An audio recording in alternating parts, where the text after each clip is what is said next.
ऊष्मा हीट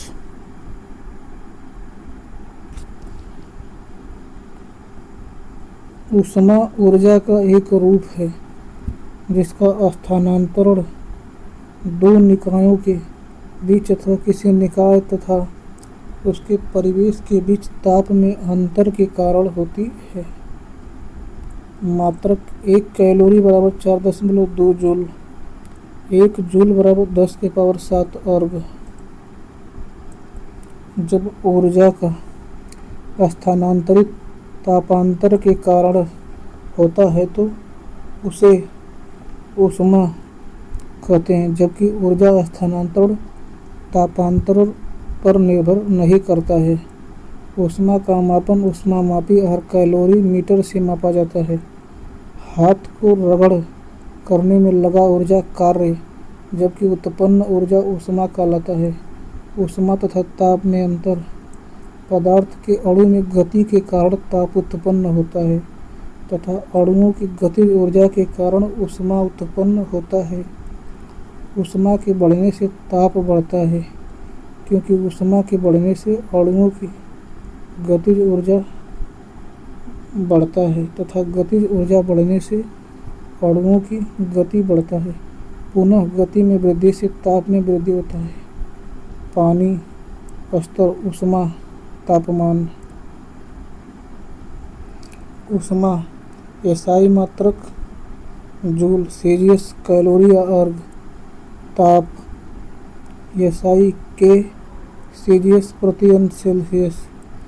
तापमान बढ़ने से कणों की गतिज ऊर्जा बढ़ जाती है। तापमान मापने का स्केल। सेल्सियस निम्नतम बिंदु 0 सेल्सियस, उच्चतम बिंदु 100 सेल्सियस। केल्विन निम्नतम बिंदु 273 केल्विन, उच्चतम बिंदु 373 kelvin. Fahrenheit lowest point 32 Fahrenheit, उच्चतम बिंदु 212 फ़ारेनहाइट। र्यूमर का न्यूनतम बिंदु 0 र्यूमर, उच्चतम बिंदु 80 र्यूमर। देखिए, प्रति अंश सेल्सियस -0 बटा के 100 सेल्सियस -0 बराबर K -273 बटा के 373 -273। F -32 बटा के 212 -32 यह कांस्टेंट होता है। मानव शरीर का तापमान 98.6 फ़ारेनहाइट या 37 सेल्सियस होता है। केल्विन ताप को परम ताप भी कहते हैं एवं इसे डिग्री में व्यक्त नहीं किया जाता है। केल्विन पैमाना का मान कभी भी ऋणात्मक नहीं होता है। ऊष्मा उत्पन्न होती है अणुओं की गतिज ऊर्जा के कारण। 0 केल्विन या -273 अंश सेल्सियस को परम शून्य तापमान कहते हैं। 0 केल्विन या -273 अंश सेल्सियस संसार का सबसे न्यूनतम तापमान है। 0 केल्विन या -273 अंश सेल्सियस पर गैस का आयतन शून्य हो जाएगा, अर्थात इस तापमान पर गैस ठोस का रूप ले लेती है। बर्फ 0 अंश सेल्सियस, पानी द्रव 100 अंश सेल्सियस, वाष्प गैस 0.1 अंश सेल्सियस या 273.16 केल्विन को जल का त्रिक बिंदु कहते हैं। 0.16 अंश सेल्सियस या 273.16 केल्विन को जल का त्रिक बिंदु कहते हैं, जिस पर जल की तीनों अवस्था अर्थात ठोस, द्रव और गैस अपनी अवस्था परिवर्तित नहीं करता है।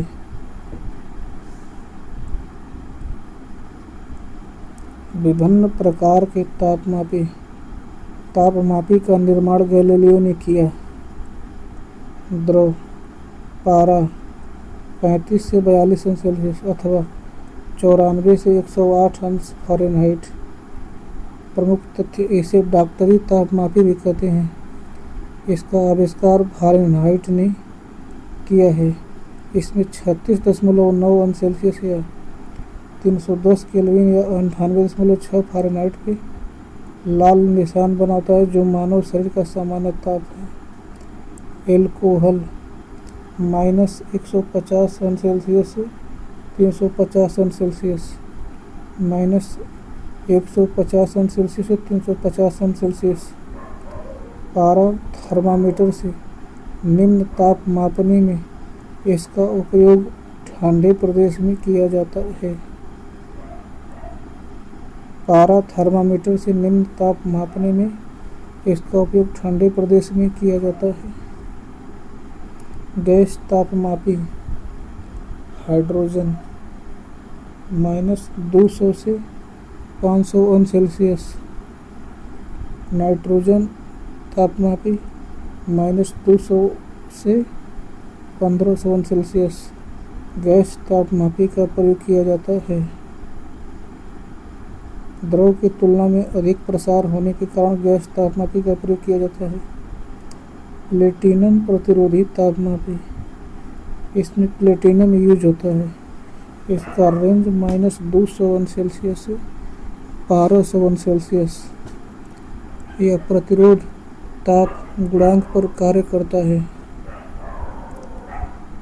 ताप युग्म तापमापी, ताप युग्म तापमापी अलग अलग धातु का दो तार -200 से 1600 अंश सेल्सियस, -200 अंश सेल्सियस से 1600 अंश सेल्सियस। यह सीबेक प्रभाव पर आधारित होता है। पूर्ण विकिरण तापमापी, इसका रेंज होता है 800 अंश सेल्सियस से ऊपर। इसका रेंज होता है 800 अंश सेल्सियस से ऊपर। यह स्टेफेन के नियम E = σT⁴ पर आधारित है। थर्मामीटर सही माप के लिए ऊर्ध्वाधर रखा जाता है। थर्मामीटर सही माप के लिए ऊर्ध्वाधर रखा जाता है। द्रव तापमापी में ऊष्मीय प्रसार के गुण का प्रयोग होता है। स्टीफन का पानी, किसी आदर्श कृष्णिका के एकांक क्षेत्रफल से प्रति सेकंड उत्सर्जित होने वाली विकिरण ऊर्जा की मात्रा उसकी परम ताप के चतुर्थ घात के अनुक्रमानुपाती होती है। E ∝ T⁴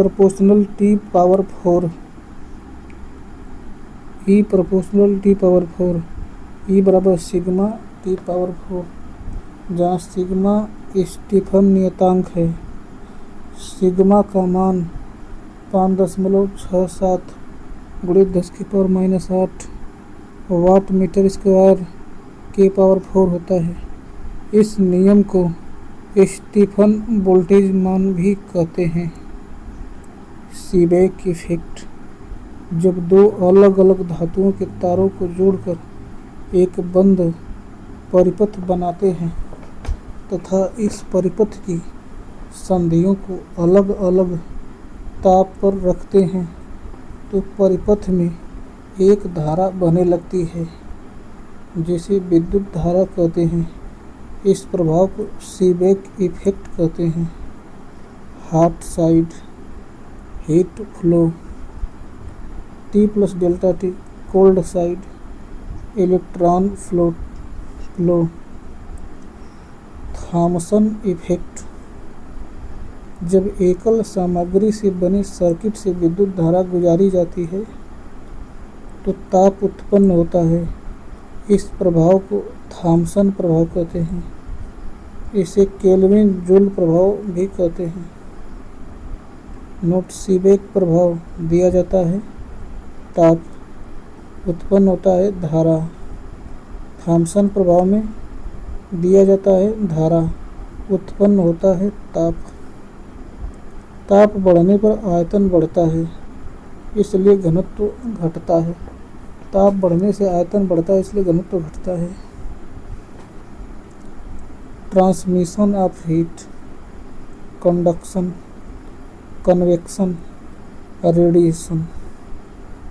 देखिए, कंडक्शन यहाँ पे देखिए कन्वेक्शन, यहाँ पे देखिए रेडिएशन, कंडक्शन। यह ऊष्मा संचरण की वह विधि है जहाँ ऊष्मा का संचरण एक स्थान से दूसरे स्थान तक बिना अणुओं की गति होती है। Heat conducted in this direction. ठोस में ऊष्मा का संचरण इसी विधि द्वारा होता है। यह ऊष्मा संचरण की सबसे धीमी गति है। लोहे की कुर्सी और लकड़ी की कुर्सी में तुलना करने पर लोहे की कुर्सी अधिक ठंडी या अधिक गर्म प्रतीत होती है, क्योंकि लोहे में चालन अधिक होता है। ऊष्मा चालकता का वर्णन किसी पदार्थ में किसी दिए गए तापांतर पर ऊष्मा प्रवाह की दर द्वारा किया जाता है। Q/K स्मॉल t बराबर K × A × d θ/dx। देखिए Q/T ऊष्मा प्रवाह का दर है। Q/T ऊष्मा प्रवाह का दर है। कैपिटल A अनुप्रस्थ काट का क्षेत्रफल, d तापांतर, dx पदार्थ की मोटाई है। स्मॉल के ऊष्मीय चालकता गुणांक है। स्मॉल के का मात्रक जूल पर सेकंड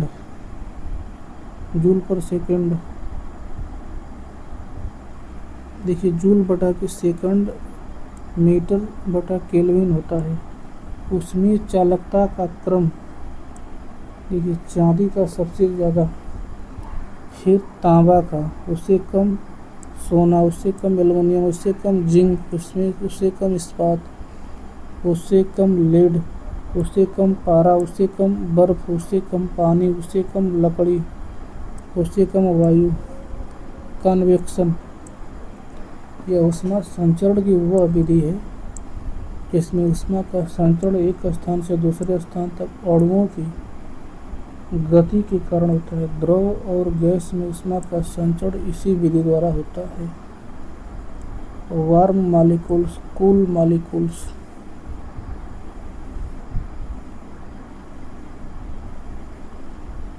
चालन की तुलना में इसमें ऊष्मा का संचरण अधिक तेजी से होता है। किसी द्रव को ऊपरी स्तर से गर्म किया जाए तो ऊष्मा का संचरण चालन विधि से होता है। गर्म करेंगे विधि ऊपर से चालन, नीचे से या बगल से संवहन। रेडिएशन।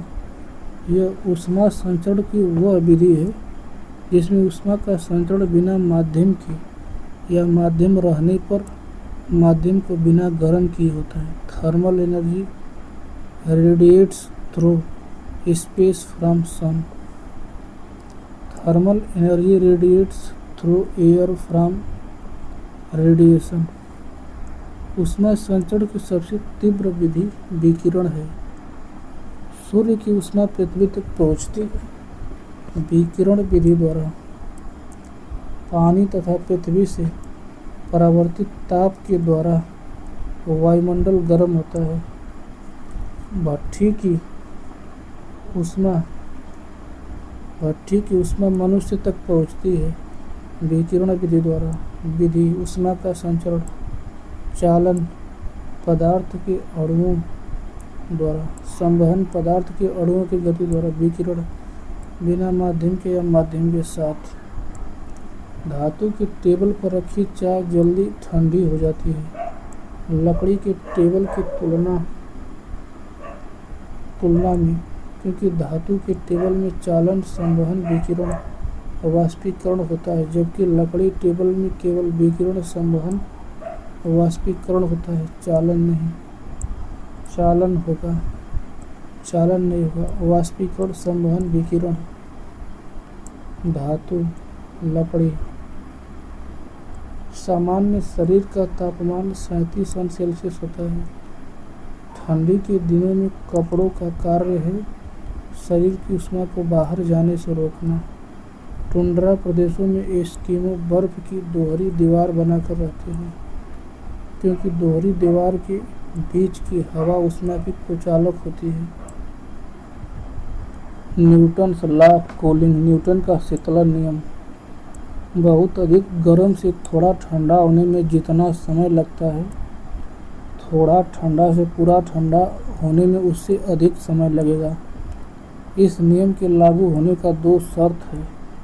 वस्तु तथा वातावरण के बीच तापांतर कम होना चाहिए। ऊष्मा हानि केवल विकिरण के द्वारा होनी चाहिए तथा विकिरण द्वारा यह ऊष्मा हानि पृष्ठ की प्रकृति एवं खुले पृष्ठ के क्षेत्रफल पर निर्भर करता है। 60 अंश सेल्सियस से 50 अंश सेल्सियस 5 मिनट, 50 अंश सेल्सियस से 40 अंश सेल्सियस 5 मिनट से अधिक। न्यूटन के शीतलन नियम का सूत्र देखिए, Q1 माइनस Q2 बटे के स्मॉल टी बराबर के कोष्टक में Q1 प्लस Q2 बटा के 2 माइनस Q0। Q1 प्रारंभिक ताप, Q2 अंतिम ताप, Q0 वायुमंडल का ताप, स्मॉल टी समय स्मॉल के नियतांक। 60 अंश सेल्सियस से 50 अंश सेल्सियस होने में अगर 5 मिनट लगता है तो 50 से 40 अंश सेल्सियस होने में कितना समय लगेगा? तो वायुमंडल का ताप 25 अंश सेल्सियस। Q1 60, Q2 का मान 50, स्मॉल टी 5 मिनट, Q0 25 अंश सेल्सियस। 60 माइनस 50 बटा के 5 बराबर के कोष्टक में 60 प्लस 50 बटा के 2 माइनस 25, यानी कि यहाँ से के का मान 1 बटा के 15 आ जाएगा। अब 50 अंश सेल्सियस से 40 अंश सेल्सियस पर टी का मान, तो देखिए यहाँ से फार्मूला में रख के लगा देंगे तो 7.5 minute. Zeroth law of thermodynamics, ऊष्मागतिकी का शून्यवां नियम। इस नियम के अनुसार अगर ए का ताप बी के ताप के बराबर हो और बी का ताप सी के ताप के बराबर हो तो ए और सी का ताप बराबर होगा, अर्थात ए का ताप बराबर बी का ताप तथा बी का ताप बराबर सी का ताप, ए का ताप बराबर सी का ताप। इस नियम में केवल आंतरिक ऊर्जा अर्थात गतिज एवं स्थितिज ऊर्जा के स्थिर संरक्षण की बात कहा गया है। ऊष्मागतिकी का शून्यवां नियम तापमान को परिभाषित करता है। ऊष्मागतिकी का पहला नियम, फर्स्ट लॉ ऑफ थर्मोडायनामिक्स। इस नियम के अनुसार किसी वस्तु को दी गई ऊष्मा Q से वह वस्तु या वह मशीन दो कार्य करता है। पहला कार्य अपने आंतरिक ऊर्जा डेल्टा U में वृद्धि तथा बाह्य कार्य W अर्थात Q बराबर डेल्टा U प्लस W। इस नियम में आंतरिक एवं बाह्य दोनों ऊर्जा के संरक्षण अर्थात ऊर्जा संरक्षण की बात कहा गया है। ऊष्मागतिकी के पहले नियम से ऊष्मा को परिभाषित किया जा सकता है। सेकंड लॉ ऑफ थर्मोडायनामिक्स, इसे उत्क्रम ताप का नियम भी कहते हैं। क्लौसियस का कथन, ऐसी मशीन का निर्माण असंभव है जो चक्रीय प्रक्रम में बिना किसी बाह्य ऊर्जा स्रोत की सहायता के ऊष्मा को ठंडी वस्तु से गर्म वस्तु तक पहुंचा दे। क्लौसियस का कथन, ऐसी मशीन का निर्माण असंभव है जो चक्रीय प्रक्रम में बिना किसी बाह्य ऊर्जा स्रोत की सहायता के ऊष्मा को ठंडी वस्तु से गर्म वस्तु तक पहुंचा दे, अर्थात ऊष्मा का प्रवाह निम्न ताप से उच्च ताप में नहीं होता है। अगर बाह्य बल अनुपस्थित हो तो ऊष्मा का प्रवाह हमेशा उच्च ताप से निम्न ताप में होता है।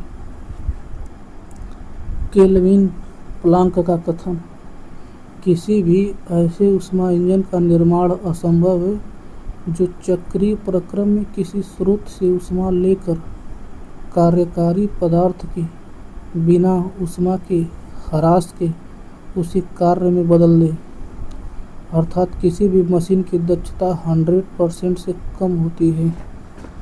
आदर्श मशीन की दक्षता 100% होती है, लेकिन यह वास्तविक रूप से संभव नहीं है। ऊष्मागतिकी का नियम प्राप्त होता है। शून्यवां नियम, ताप की परिभाषा। प्रथम नियम ऊर्जा संरक्षण। द्वितीय नियम ऊष्मा का प्रवाह। ऊष्मीय प्रक्रम नियत रहता है। चक्रीय प्रक्रम आंतरिक ऊर्जा। समदाबीय प्रक्रम दाब। सममितीय प्रक्रम आयतन। समतापीय प्रक्रम ताप नियत रहता है। रुद्धोष्म प्रक्रम में ऊष्मा नियत रहता है। चक्रीय प्रक्रम में आंतरिक ऊर्जा कांस्टेंट होता है। समदाबीय प्रक्रम में दाब कांस्टेंट होता है। सममितीय प्रक्रम में आयतन कांस्टेंट होता है। समतापीय प्रक्रम में ताप कांस्टेंट होता है। रुद्धोष्म प्रक्रम में ऊष्मा कांस्टेंट होता है। ग्लोबल वार्मिंग वैश्विक तापन। देखिए, expand heat, ultraviolet radiation, reflected radiation, trapped heat.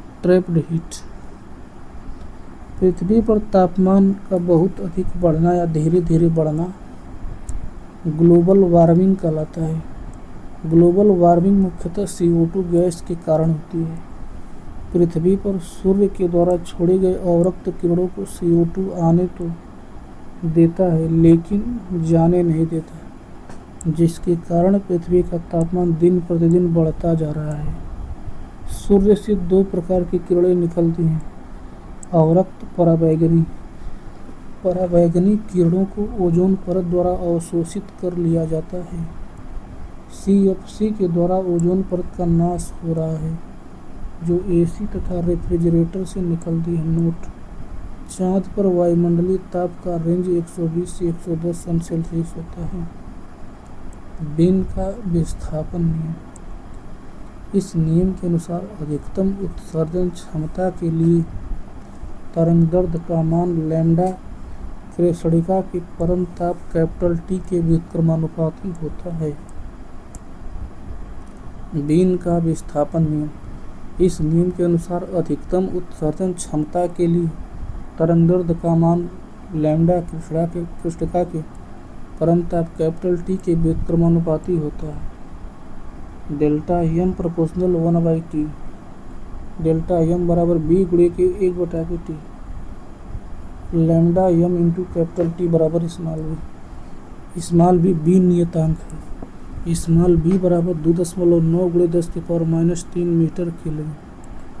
इस नियम से सूर्य के सतह के ताप 6100 केल्विन का गणना किया जाता है। Black body. बीन का विस्थापन नियम के अनुसार कृष्ण पिंड के अधिकतम विकिरण उत्सर्जन के संबंध में तरंगदैर्घ्य का मान ताप में वृद्धि के साथ घटता है। इस नियम का उपयोग खगोल पिंड जैसे चाँद, सूर्य आदि की सतह के ताप का पता लगाने में किया जाता है। इस नियम का उपयोग खगोल पिंड जैसे चाँद, सूर्य आदि के सतह के ताप का पता लगाने में किया जाता है। वैसा पिंड जो लगभग सारे ऊष्मा विकिरणों को अवशोषित कर लेता है कृष्ण पिंड कहलाता है। अब देखिए, incident radiation absorb by black body. Incident radiation absorb by black body. Emitted radiation black body. काजल लगभग 95% ऊष्मा विकिरण को अवशोषित करता है, इसलिए काजल सबसे अच्छा कृष्ण पिंड है। काजल लगभग 95% ऊष्मा विकिरण को अवशोषित करता है, इसलिए काजल सबसे अच्छा कृष्ण पिंड है। काला आदमी सारे ऊष्मा विकिरण को अवशोषित कर लेता है, इसलिए उसे अधिक गर्मी लगती है। गोरा आदमी सारे ऊष्मा विकिरण को परावर्तित करता है, इसलिए उसे कम गर्मी लगती है। गर्मी के दिनों में सफ़ेद वस्त्र का उपयोग किया जाता है, क्योंकि वह सारे ऊष्मा विकिरण को परावर्तित कर देता है, जिसके कारण कम गर्मी लगती है। ठंडी के दिनों में काले कपड़ा का उपयोग किया जाता है, क्योंकि काला कपड़ा सारे ऊष्मा विकिरण को अवशोषित करता है और गर्मी प्रदान करता है। गर्मी के छतें ऊपर सफ़ेद और नीचे काले बनाए जाते हैं। Kirchhoff's law. इस नियम के अनुसार जो वस्तु ऊष्मा की जितनी अच्छी अवशोषक होगी वह वस्तु उतनी ही अच्छी उत्सर्जक भी होगी। काली प्याली में रखी चाय अन्य प्यालियों की अपेक्षा जल्दी ठंडी होती है। एक काली और एक सफ़ेद गेंद को समान तापमान पर गर्म करके अगर अंधेरे कमरे में छोड़ दिया जाए तो काली गेंद अधिक चमकेगी। थर्मस का बाहरी और भीतरी सतह सफ़ेद और चमकदार होता है, इसलिए यह भीतर की ऊष्मा को कम अवशोषित करता है तथा बाहर की ऊष्मा को परावर्तित कर देता है, जिसके कारण थर्मस के अंदर रखा हुआ गर्म पेय पदार्थ अधिक समय तक गर्म रहता है। किरचॉफ का नियम सिर्फ गर्म वस्तु पर लागू होता है, अर्थात जब तक प्रश्न में गर्म पिंड की चर्चा न हो तो सामान्य नियम सफ़ेद अच्छा प्रवर्तक तथा काला अच्छा अवशोषक होगा। देखिए थर्मल एक्सपेंशन, लीनियर एक्सपेंशन रेखीय विस्तार, एक्सपेंशन क्षेत्रीय विस्तार, वॉल्यूम एक्सपेंशन आयतनिक विस्तार। T1 पर L1, T2 पर L2, T1 पर D1, T2 पर D2 area.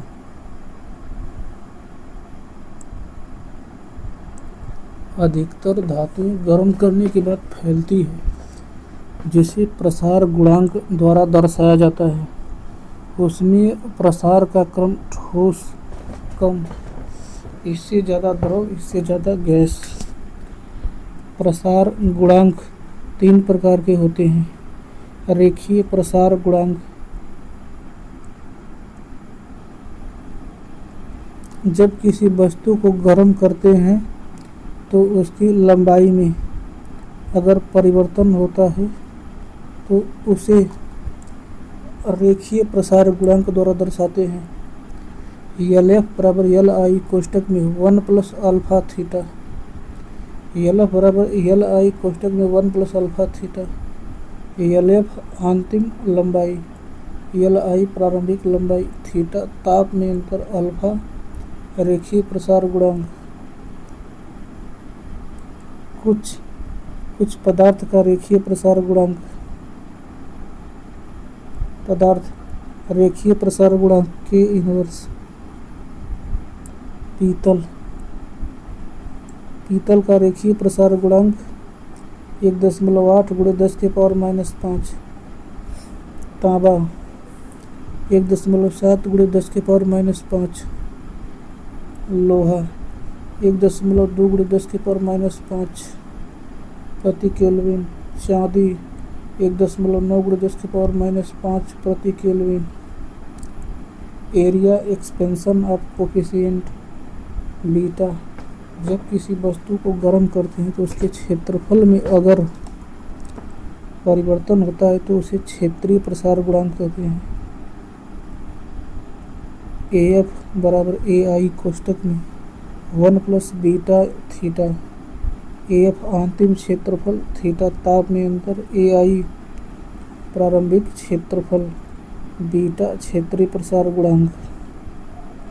Volume expansion of coefficient, जब किसी वस्तु को गर्म करते हैं तो उसके आयतन में अगर परिवर्तन होता है तो उसे आयतन प्रसार गुणांक द्वारा दर्शाते हैं। VF बराबर VI कोष्टक में 1 प्लस गामा थीटा।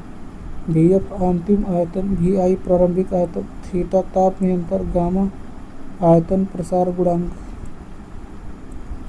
कुछ पदार्थ का आयतन प्रसार गुणांक, देखिए पीतल का 6 गुणे 10 के पावर -5 प्रति केल्विन। तांबा का 1.7 गुणे 10 के पावर -5 प्रति केल्विन। लोहा का 3.55 गुणे 10 के पावर -5 प्रति केल्विन। अल्फा बीटा गामा का एसआई मात्रक प्रति केल्विन होता है। अल्फा संबंधी बीटा संबंधी गामा बराबर 1 संबंधी 2 संबंधी 3। अगर किसी चकती में एक या कई छेद हो तो चकती को गर्म करने पर छेद का आकार बढ़ जाता है। इलेक्ट्रिक आयरन में ऑटो कट प्रसार गुणांक पर आधारित है। इलेक्ट्रिक आयरन में ऑटो कट प्रसार गुणांक पर आधारित है। रेल की पटरियों के बीच में खाली स्थान छोड़ा जाता है क्योंकि गर्मी के दिनों में पटरी फैलती है।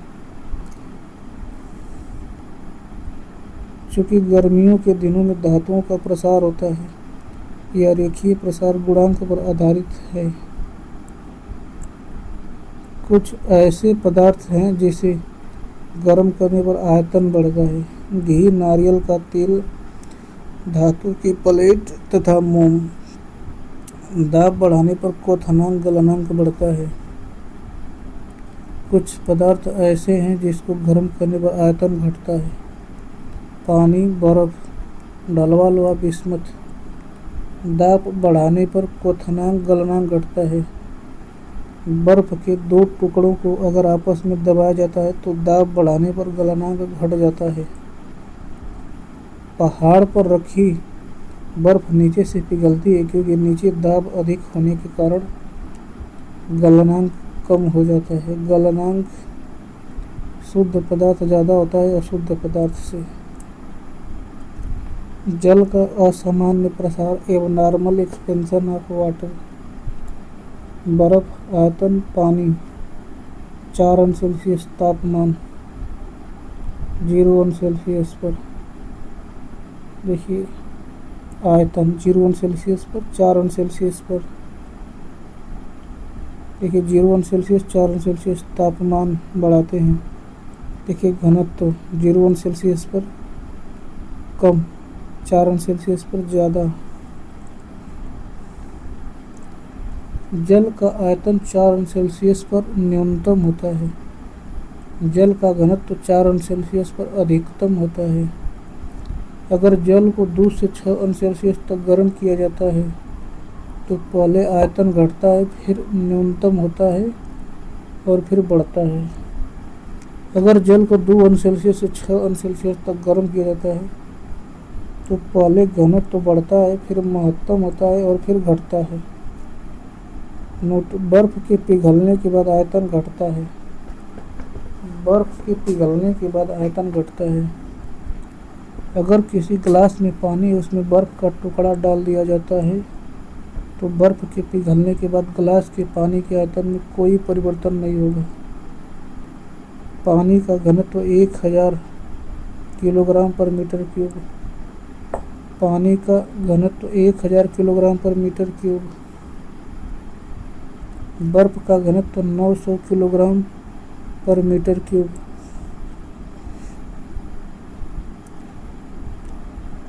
अत्यधिक ठंडे प्रदेशों में झीलों में ऊपरी सतह पर पानी बर्फ बन जाता है, जबकि निचली सतह पर पानी का तापमान 4 अंश सेल्सियस होता है। अत्यधिक ठंडे प्रदेशों में के वहाँ पानी के पाइप फट जाते हैं क्योंकि जब पानी बर्फ बनता है तो उसका आयतन बढ़ता है। खाद्य पदार्थों को रेफ्रिजरेटर में 4 अंश सेल्सियस पर संरक्षित रखा जाता है। खाद्य पदार्थों को 4 अंश सेल्सियस पर संरक्षित रखा जाता है। खाद्य पदार्थ ऑक्सीकरण के कारण नष्ट हो जाते हैं। अगर किसी कमरे में रेफ्रिजरेटर का दरवाज़ा खोल दिया जाए तो कमरे का तापमान बढ़ जाता है। रेफ्रिजरेटर में प्रशीतक के रूप में NH3 फ्रेऑन R12 का प्रयोग किया जाता है। रेफ्रिजरेटर में प्रशीतक के रूप में NH3 फ्रेऑन R12 प्रयोग किया जाता है। Temperature of the mixture. Calorie मिति का सिद्धांत। कैलोरी मिति का सिद्धांत। इस नियम के अनुसार उच्च ताप वाली वस्तु द्वारा दिया गया ऊष्मा एवं निम्न ताप वाली वस्तु द्वारा लिया गया ऊष्मा की मात्रा समान होता है। M1 S1 कोष्टक में T1 माइनस कैपिटल T बराबर M2 S2 कोष्टक में कैपिटल T माइनस T2, जहाँ M1 M2 द्रव्यमान, S1 S2 विशिष्ट ऊष्मीय धारिता, स्मॉल t1 स्मॉल t2 तापमान, कैपिटल टी मिश्रण का ताप है। हीट इंजन वह इंजन जो ऊष्मा को कार्य में बदल देता है, ऊष्मा इंजन कहलाता है। Example diesel engine, petrol engine.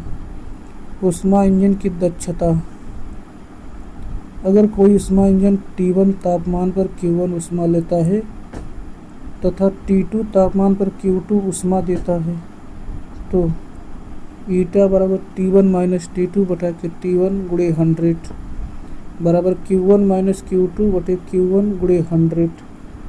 अगर इंजन 527 अंश सेल्सियस पर ऊष्मा लेता है और वातावरण को 27 अंश सेल्सियस पर लौटा देता है तो ऊष्मा इंजन की दक्षता क्या होगी। देखिए T1 बराबर 527 अंश सेल्सियस बोले तो 800 केल्विन, T2 बराबर 27 अंश सेल्सियस बोले तो 300 केल्विन। ईटा बराबर T1 माइनस T2 बटा के T1, 800 माइनस 300 बटा के 800 यानी 500 बटा के 8%। स्पेसिफिक हीट कैपेसिटी, एकांक द्रव्यमान के ताप को 1 अंश सेल्सियस से बढ़ाने के लिए आवश्यक ऊष्मा की मात्रा जब अवस्था अपरिवर्तित रहे तो विशिष्ट ऊष्मा धारिता कहते हैं। एकांक द्रव्यमान के ताप को 1 अंश सेल्सियस से बढ़ाने के लिए आवश्यक ऊष्मा की मात्रा जब अवस्था अपरिवर्तित रहे तो विशिष्ट ऊष्मा धारिता कहते हैं। स्मॉल m द्रव्यमान की वस्तु को थीटा अंश सेल्सियस से बढ़ाने के लिए आवश्यक ऊष्मा की मात्रा Q बराबर m s थीटा। यस विशिष्ट ऊष्मा धारिता, स्मॉल s बराबर Q बटा के m थीटा यानी जूल बटा के किलोग्राम केल्विन। विशिष्ट ऊष्मा धारिता का SI मात्रक जूल प्रति किलोग्राम केल्विन। निष्कर्ष, जो जल्दी गर्म होगा जैसे धातु, उसकी विशिष्ट ऊष्मा धारिता कम होगी और धीरे धीरे गर्म होगा, उसकी विशिष्ट ऊष्मा धारिता उच्च होगी। नोट, सबसे अधिक विशिष्ट ऊष्मा धारिता हाइड्रोजन गैस की होती है, उसके बाद जल की। जल की विशिष्ट ऊष्मा धारिता उच्च होने के कारण वाहनों के रेडिएटर में इसका प्रयोग किया जाता है। कुछ पदार्थ का विशिष्ट ऊष्मा एवं मान, पानी का विशिष्ट ऊष्मा जूल प्रति किलोग्राम केल्विन में 4200 कैलोरी पर ग्राम सेल्सियस में 1। बर्फ का देखिए जूल प्रति किलोग्राम केल्विन में 2100। देखिए कैलोरी प्रति ग्राम सेल्सियस में आधा 1/2। चांदी का 236.1 तथा 0.058। तांबा का 386.92। पारा का 140.03।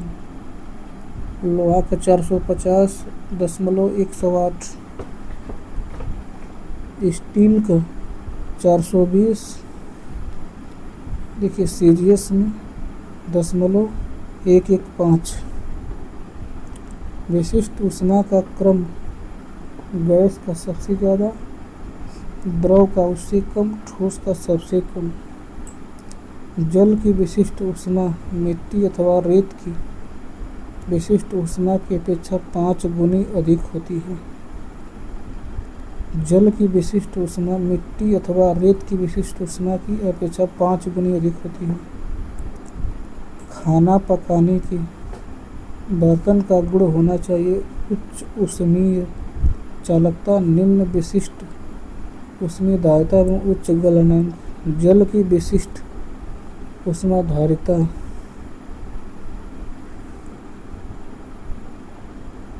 Specific heat of gases. पहला नियम, गैस को ऊष्मा देते समय आयतन स्थिर रखकर उसके दाब बढ़ाया जाता है। Q प्रोपोर्शनल P, जहाँ T स्थिर है। Q बराबर CV इंटू P, जहाँ CV 1 ग्राम गैस को 1 कण सेल्सियस ताप बढ़ाने के लिए विशिष्ट ऊष्मा। CV 1 ग्राम गैस को 1 कण सेल्सियस ताप बढ़ाने के लिए विशिष्ट ऊष्मा। दूसरा नियम, गैस को ऊष्मा देते समय उसका दाब स्थिर रखकर उसका आयतन बढ़ाया जाता है। गैस को ऊष्मा देते समय उसका दाब स्थिर रखकर उसका आयतन बढ़ाया जाता है। Q प्रोपोर्शनल V, जहाँ P स्थिर है। Q बराबर Cp इंटू V, जहाँ Cp 1 ग्राम गैस को 1 कण सेल्सियस ताप बढ़ाने के लिए विशिष्ट ऊष्मा की मात्रा, जहाँ Cv तथा Cp का मात्रक कैलोरी पर ग्राम सेल्सियस है। स्मॉल m द्रव्यमान गैस का विशिष्ट ऊष्मा Cp माइनस Cv बराबर कैपिटल R। मोटर फार्मूला, जहाँ कैपिटल R सार्वत्रिक गैस नियतांक, गैस पर किया गया कार्य। W बराबर F इंटू dV, W बराबर Vf माइनस Vi, जहाँ W कार्य, F बल, dV आयतन में परिवर्तन, Vf अंतिम आयतन, Vi प्रारंभिक। Vf is greater than Vi सकारात्मक कार्य, Vf is less than Vi नकारात्मक कार्य। तापमान बदलने से आयतन बढ़ता है, जिसके कारण घनत्व घटती है।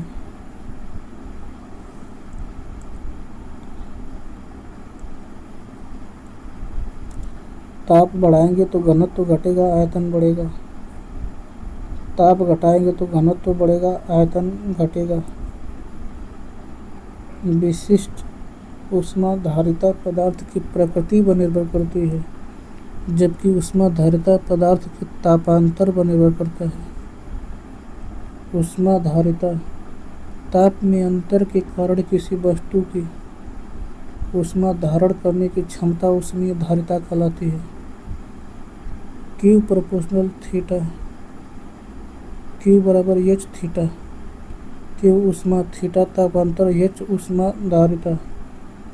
मात्रक जूल पर केल्विन। ऊष्मीय विकिरण वोल्टमीटर से बोलोमीटर से मापा जाता है। ऊष्मीय विकिरण बोलोमीटर से मापा जाता है। सूर्य का विकिरण एक्टियोमीटर से मापा जाता है।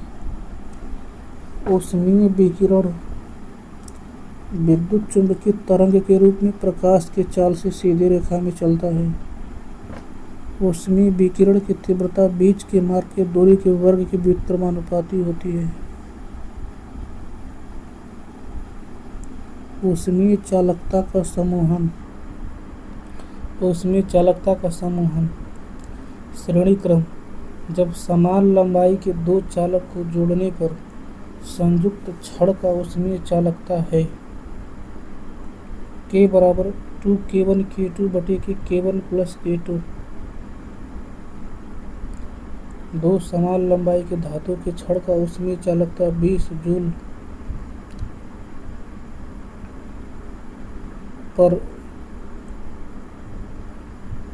जूल पर सेकंड मीटर केल्विन एवं 30 जूल पर सेकंड मीटर केल्विन है। जब इसे श्रेणी क्रम में जोड़ा जाता है तो संयुक्त ऊष्मीय चालकता कितना होगा?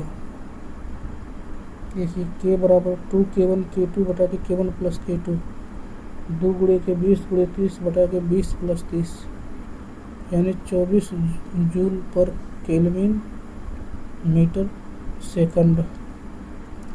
जब दो समान लंबाई के छड़ को समांतर क्रम में जोड़ने पर संयुक्त छड़ का ऊष्मीय चालकता, जब दो समान लंबाई के छड़ को समांतर क्रम में जोड़ने पर संयुक्त छड़ का ऊष्मीय चालकता K बराबर K1 A1 plus K2 A2 बटा के A1 प्लस A2,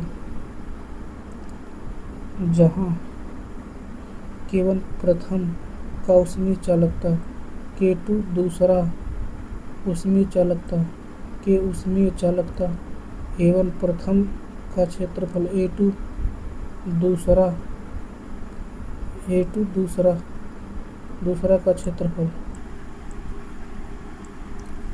उभय चालकता के व्यवहारिक सेटअप। दो चालक श्रेणी में जुड़े, गर्म जल स्रोत, कांस्टेंट टेम्परेचर, इंसुलेशन। चालक 1 K1, तापमापी T1 80 अंश सेल्सियस, तापमापी T2 60 अंश सेल्सियस। चालक 2 K2, ठंडा जल स्नान, कांस्टेंट। उभय चालकता का सूत्र K बराबर 2K1 K2 बटे K1 प्लस K2। K1 चालक 1 की ऊष्मीय चालकता, K2 चालक 2 की ऊष्मीय चालकता, K उभय चालकता।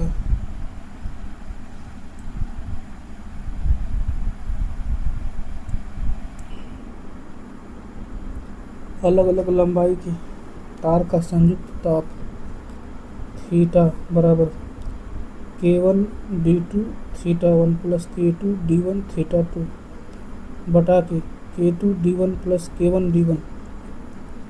K1 प्रथम छड़ का ऊष्मीय चालकता, K2 दूसरे छड़ का ऊष्मीय चालकता, D2 दूसरा छड़ का ऊष्मीय मोटाई, D1 पहला छड़ का मोटाई, थीटा 1 पहला छड़ का ऊष्मीय ताप अंतर, थीटा 2 दूसरा छड़ का ऊष्मीय ताप अंतर।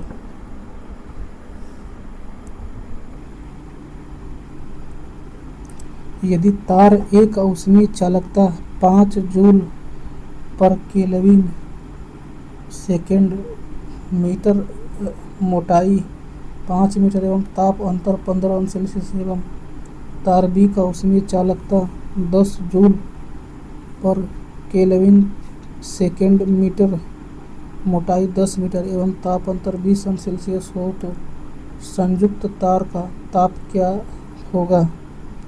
देखिए, इस फार्मूला से हो जाएगा 5 × 15 प्लस 10 प्लस 10 × 20 × 5 बटे के 5 × 10 प्लस 10 × 5, यानी कि हो जाएगा 17.5 अंश सेल्सियस। तार ए तथा तार बी की ऊष्मीय चालकता का व्यवहारिक सेटअप।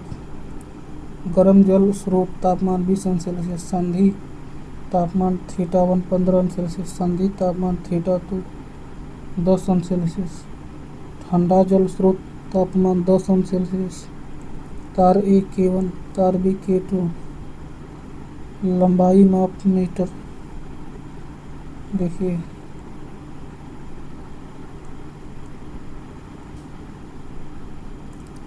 तापमान को स्थिर रखते हुए अवस्था परिवर्तन के लिए दी गई ऊष्मा गुप्त ऊष्मा कहलाती है। किसी ठोस के गलने की प्रक्रिया में तापमान समान रहता है। ठोस के गलने की प्रक्रिया में ऊष्मा का अवशोषण होता है। इस ऊष्मा को गलन संगलन की प्रसुप्त अथवा गुप्त ऊष्मा कहते हैं। यम द्रव्यमान की वस्तु की अवस्था परिवर्तन के लिए दी गई ऊष्मा Q हो तो इसका मान दाब पर भी निर्भर करता है। अवस्था परिवर्तन ताप में वृद्धि नहीं होता, बल्कि जल का वाष्पन हो जाता है। Q बराबर ml। यल गुप्त ऊष्मा। यल का SI मात्रक जूल पर किलोग्राम होता है। ऊष्मा गुप्त ऊष्मा स्थिर रहता है। ताप बदलता अवस्था। विशिष्ट ऊष्मा स्थिर रहता अवस्था बदलता है ताप। देखिए, 5 ग्राम बर्फ -10 अंश सेल्सियस हीट पर है। देखिए, पहले Q बराबर mS थीटा देके 5 ग्राम बर्फ को 0 अंश सेल्सियस पर बनाएंगे। फिर देखिए Q लगेगा ml के बराबर और 5 ग्राम 0 अंश सेल्सियस पानी बनेगा। और फिर देखिए Q बराबर mS थीटा टेम्परेचर देंगे तो 5 ग्राम पानी 100 अंश सेल्सियस पर बदलेगा। फिर Q बराबर m × L के बराबर देंगे तो 5 ग्राम वाष्प 100 अंश सेल्सियस पर बदलेगा वाष्प में। L का CGS मात्रक कैलोरी पर ग्राम होता है।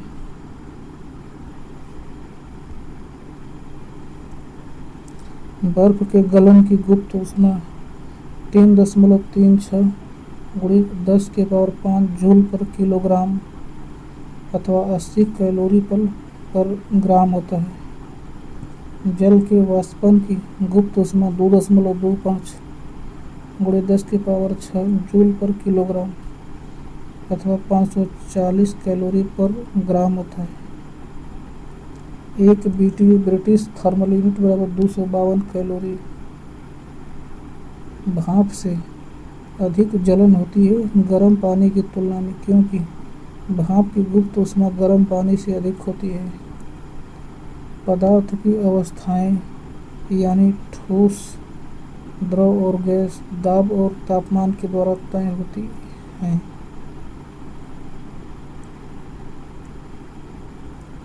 आर्द्रता वायु में उपस्थित जलवाष्प की मात्रा को आर्द्रता कहते हैं।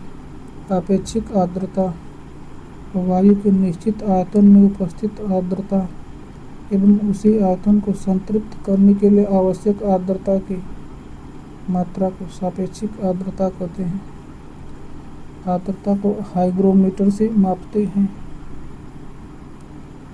आपेक्षिक आर्द्रता का सूत्र आपेक्षिक आर्द्रता बराबर T(°C) पर वायु में उपस्थित वाष्प का घनत्व बटा कि T(°C) पर संतृप्त वाष्प का घनत्व गुणे के 100। T(°C) पर वायु के किसी आयतन में उपस्थित वाष्प का द्रव्यमान बटे T(°C) पर वायु के उसी आयतन का संतृप्त करने के लिए आवश्यक वाष्प का द्रव्यमान। उष्मांक पर संतृप्त वाष्प दाब बटे T(°C) पर संतृप्त वाष्प दाब। जिस ताप पर वायु में जल वाष्प संतृप्त होता है वो शांक बिंदु कहलाता है। जिस ताप पर वायु में जल वाष्प संतृप्त होता है वो शांक बिंदु कहलाता है।